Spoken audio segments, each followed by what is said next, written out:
Hola, muy buenos días para todos. ¿Cómo están? Sergio, muy buenos días. Qué pena con ustedes.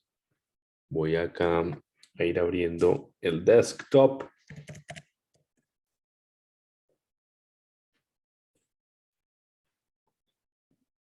de CQG. Bienvenidos. Les pido mil disculpas por la hora. Sé que deberíamos estar empezando hace 40 minutos, pero tuve un inconveniente y no habíamos podido comenzar. Muy buenos días para todos. ¿Cómo están? Vamos a dar unos minuticos mientras se termina de unir la demás gente. Mientras tanto, vamos por acá a poner el calendario económico. Calendario económico. El día de hoy. El día de hoy. Filtros avanzados. Un segundito, ya lo pongo en la pantalla. Lo estaba organizando por acá. Listo. Señores, señores. Nóminas no agrícolas. El estimado 500,000. La desviación. Y el actual 194,000, un dato peor de lo estimado. Ya sabemos las consecuencias de esto. Seguramente, pues probablemente no vaya a haber tapering porque pues, el dato salió mal, entonces no se puede hacer reducción de compras. Tendríamos que seguir y esto claramente sería positivo para el mercado. Vamos a ver cómo reaccionaron los índices. Miren los índices a esta hora, pues el dato se publicó a las 7:30 de la mañana. En este momento están cayendo en el marco de una hora lo que es Nasdaq, está cayendo fuertemente.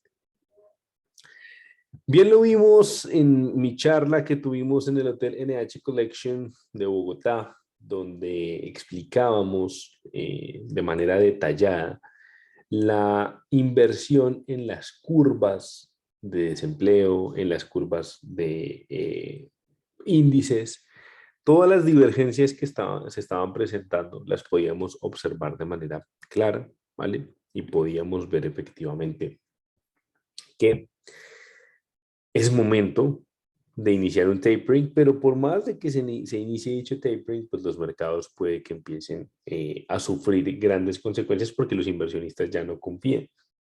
Si se dan cuenta, yo estaba esperando este dato positivo o negativo para las nóminas no agrícolas precisamente para buscar una compra en índices. El dato, por más de que sale negativo, no me presenta un patrón o alguna situación interesante de negociación. Por el contrario, veo una volatilidad todavía muy pausada, muy lenta. Otro activo que estaba esperando se moviera bastante, pero bastante. Bueno, miremos el Standard Poor's antes de, fíjense que en el Standard Poor's, bueno, este es el marco de 4 horas, sí está apareciendo algunos patrones posiblemente alcistas, pero en una hora, pues después de un spike alcista, empezó a corregir. Donde estaba esperando realmente, quiero dejar el Bitcoin por acá bien, el petróleo, ya podemos cambiarlo acá al CAT USD en MicroCat USD. Recordemos que hoy tenemos entonces, o tuvimos, perdón, datos de empleo tanto para Estados Unidos con sus nóminas no agrícolas como para Canadá. Y podemos ver en el marco de 60 minutos cómo efectivamente aquí sí hubo una volatilidad. En esta sesión quiero hablarles un poco de una estrategia de fundamentales que yo he manejado en CFDs y en futuros, que en algún momento, bueno, sirve, es una estrategia que sirve, pero les digo, es muy estresante, es una estrategia más enfocada hacia el scalping y por ende, pues genera bastante, pero bastante estrés. Les comento un poco.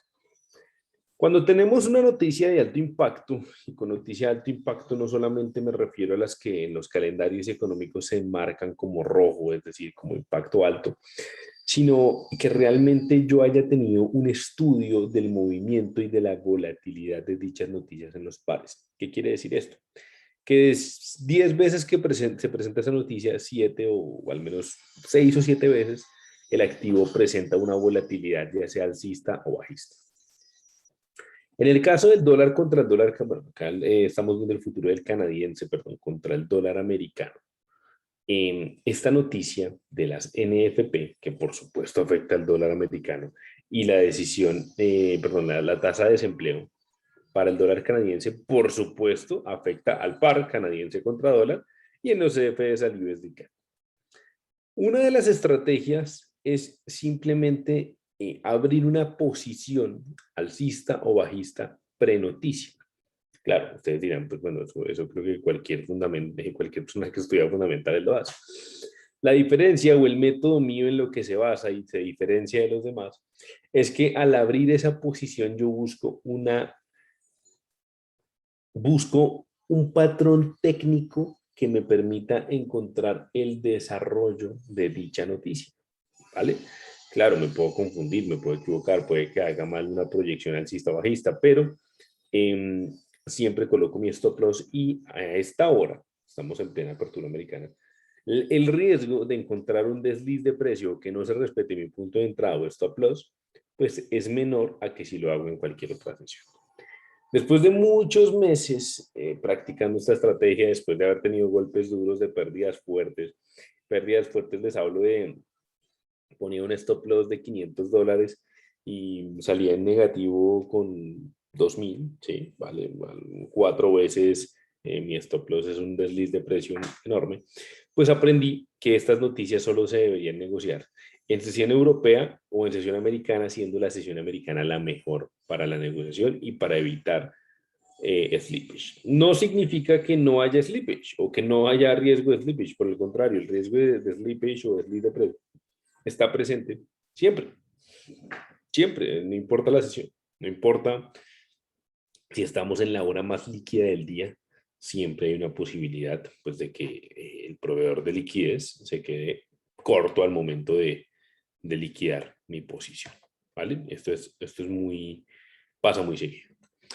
En el caso del canadiense contra el dólar apareció un patrón muy interesante para dicha compra y es que pues podemos ver que la microtendencia en el marco de una hora, y quiero apoyarme por acá de esta herramienta para dibujar, pues era una tendencia más o menos alcista, claro, microtendencia, pero estaba, número uno, por encima de la SM200 y los mínimos iban en ascenso, por acá varios mínimos en ascenso.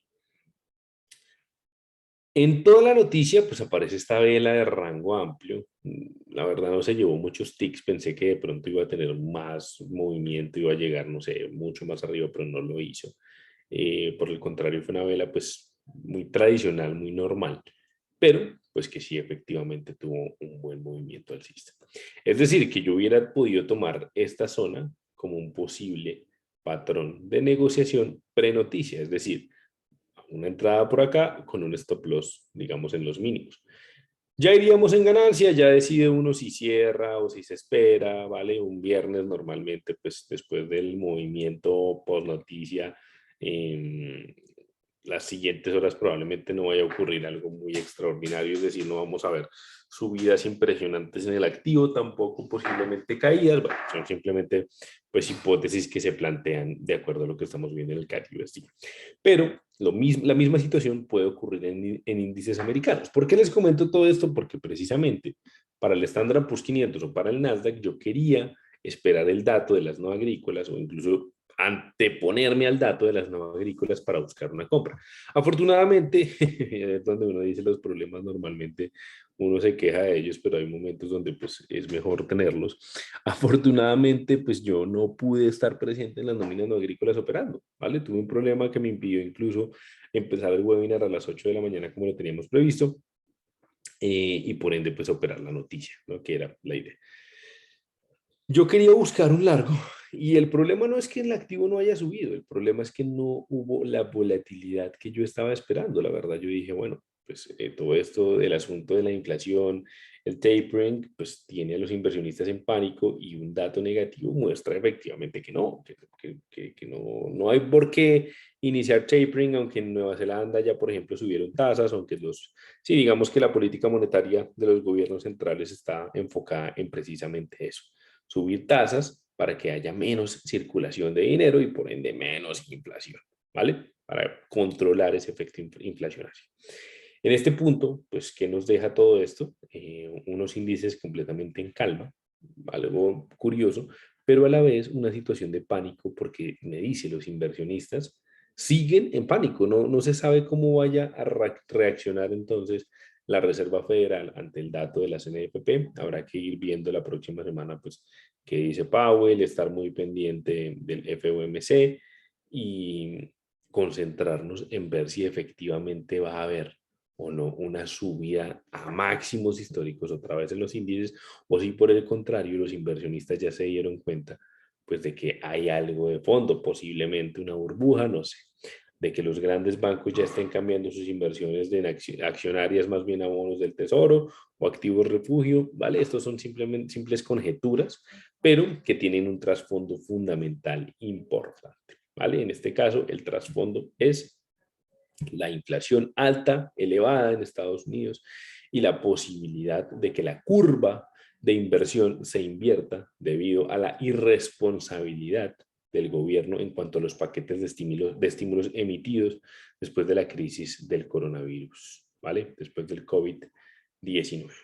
¿Listo? Estas son situaciones pues, que tenemos que tener muy en cuenta a la hora de hacer un análisis. Dicho esto, pues vamos a ver, no sé, quiero encontrar de pronto un activo que después de la noticia o incluso post noticia haya tenido alguna situación interesante de negociación. Si se dan cuenta, por ejemplo, el euro dólar que viene en una tendencia bajista, ¿vale? Está muy por debajo de su SMA 200 y cada vez los máximos son menores. Aparición de volumen bajista, interesante porque pues esta vela no ha cerrado, ya debe estar próxima a cerrar, ¿vale? Sí, efectivamente cierra en unos 4 minuticos, cierra esta velita. Probablemente nos diga, bueno, hay aparición de volumen en una vela después de noticia, alguna posibilidad bajista, pero me parece que tiene mucha sobreventa. Toda la semana estuve muy atento a este día porque era realmente como el día para buscar la negociación. Y pues qué triste porque me encuentro con un mercado ya muy estancado, un mercado no tan interesante, ni en divisas, pues realmente ninguno. Miremos, por ejemplo, el oro. Quiero ver qué tanta volatilidad tuvo el oro. Bueno, al menos el oro, fíjense el aumento de volumen y pues el fuerte spike que se da en plena noticia, ¿no? 7:20, 7:30 de la mañana, ¿vale? Plena noticia, el oro sube fuerte, ¿vale? En esa hora, muy bien, después de estar también en un fuerte rango, pero pues es una situación que, digamos, contraria a lo que yo estaba esperando, ¿no? Porque mi hipótesis era más alza en índices que alza en el oro. En este momento, pues el refugio, claramente controlando un poco, bueno, haciéndose el que controla el pánico inversor que estamos viviendo en Wall Street en estos momentos.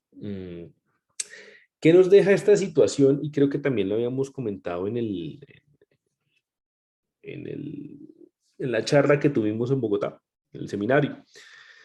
Nos deja unos índices americanos con una posibilidad alcista, pero con mucha especulación. Y esto hace que para un carácter de inversión, pues uno pueda encontrar activos como, por ejemplo, el índice del dólar, que ya vamos a verlo acá en TradingView a ver qué sucedió.